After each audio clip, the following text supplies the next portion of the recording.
পিরামিডই সম্ভবত সেই অতীত যার গোমর ফাঁস হয়নি আজও। এখনও মাঝে মাঝেই পিরামিড হাজির হয় অভূতপূর্ব সব রহস্য নিয়ে। এই যেমন গত মে মাসেই ইজিপ্টের পুরাতত্ত্ব বিভাগ গিজার গ্রেট পিরামিডের ভেতর থেকে 30 ফুট লম্বা এবং 6 ফুট চওড়া একটা সিল গালা করা সিক্রেট করিডোর আবিষ্কার করে।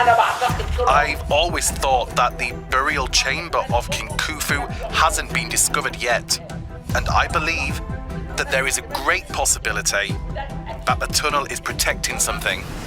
এই করিডোর যেটা খুফুর পিরামিডের উত্তর দিকে অবস্থিত, সেটার কাজ যে আসলে কি, বা এই করিডোরের সিলগালা করা দরজার ওপাশে যে কি আছে, সেটার কোনো উত্তর অবশ্য এখনো বের করা যায়নি। এখানে জেনে রাখা ভালো, এই খুফুর